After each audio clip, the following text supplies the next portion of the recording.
What allowed you guys to respond so well after a pretty tough loss to start the day?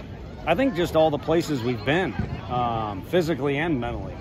It's been about everywhere. So the one box, we hadn't really checked is to win 2 out of 3 on the road, whether it be in Arizona or a conference game. And we did that. But I think we did it because of all the things that preceded it, allowed these guys to put themselves in a position to just kind of reset. It's a grudge match. And, when Burnsy's come out of the pen for us the last few times, it's electrified our crowd when we're at home, but also our dugout. And, our guys are into that game. It's a back and forth deal, and very easy to be dejected and disappointed, which I think they were. But then after a while, the guys started to loosen up and just talk about what they had in front of them. And so all those things combined, I think, was a good formula. You huddled the guys up here in the outfit. I know you do that between every doubleheader, but what was your message to them in that huddle? Kind of the same thing, is just be where you need to be. And what you got right in front of you is an opportunity to win a road series. There's a couple places we traveled to this year where we would have killed to be in that position, but we came away with not a whole lot. And then, the 2 trips in SEC play and even Arizona where I thought we were ourselves, or at least at that point in the season, a version of ourselves, we didn't really have a good opportunity to do so. So it was just about being where you need to be.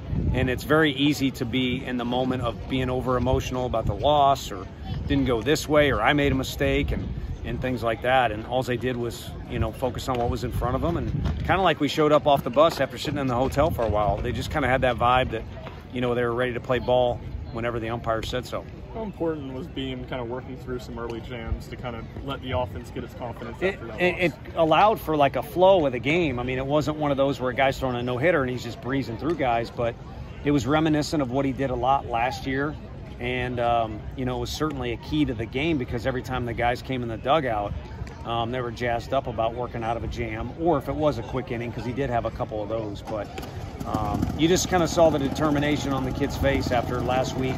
Whatever it was went awry. He wasn't going to let it happen again. What was the decision-making process to allow him to start this, or hand him the ball in such a crucial situation? We're trying to look at what do we have to do over the course of the weekend, and having both games combined tonight or today and having them be 7-inning games kind of probably complicated things a little bit too much. Really, if you look at it, if we just wanted to gas these guys out, I think all 3 guys could have thrown complete games. I don't know if we win, all 3, but they did a good job, and maybe overcomplicate things a little bit because it is 2 sevens, changes things a little bit. And then, of course, we got a tournament waiting for us. And then another tournament after that. If you want to look at Lindsey's deal, I got asked by a lot of people, you didn't want him to throw 10 more pitches or anything like that. And he's got a bright future when he's done with us, but hopefully we can give him the ball a few more times.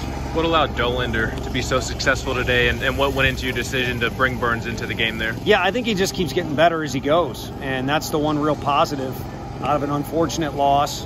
The second game, the win takes the bitterness out of that game, but heck, if you want to say, well, what if this happens, what if that happens, if you leave him out there, he's going pretty good. He's probably going as good as he had all year long, a lineup that I think has as many home runs as we do, and he was grooving. So, again, 2 7-inning games. Do you kick yourself? You don't use Sewell, Halverson, Burns. But at the end of the day, it's probably best we just play ball and see what's in front of us. And we got to go to those guys. We will. And I think we know we got those guys, fresh. And also, anytime we want to use them, they'll be the guy. But right now, our starters are throwing the ball as well as they can. What's the significance of having those guys fresh with such a quick turnaround the next week?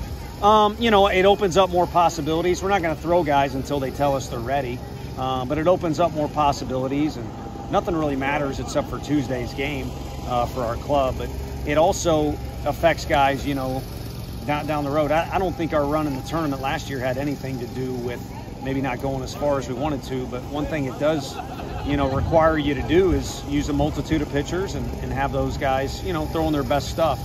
And so I think the way the season's gone, we haven't really gotten anyone really past 100 pitches, if you want to look at it, or any kind of crazy stuff. So it's a good group. They're obviously well coached. I think he's the best in the country for a reason. So that group's ready to go. Our guys play defense behind them and have kind of relaxed at-bats like they did in Game 1 and Game 3. I think we got a good chance. And they had relaxed at-bats in Game 2, too, to be fair. Mahoney is when he gets that look in his eye, he's pretty good. You all won the last 15 of 19 going into postseason play. Just how would you assess where you guys are at going into postseason? I think, if you compare to last year, which we've said all along, it's not fair, but if you kind of want to look at a different way to go about it, what we have here with this group is a bunch of lessons learned, a lot of momentum, maybe kind of coming together in the locker room in different ways, and of course in the dugout, and kind of marching forward. And the question you got to have over your head is, have we played our best ball yet? And I don't think that's necessarily the answer would be yes. So kind of that momentum forward, I think, is key. And then obviously any win you get in the league puts you in a better position of whatever the NCAA decides to do.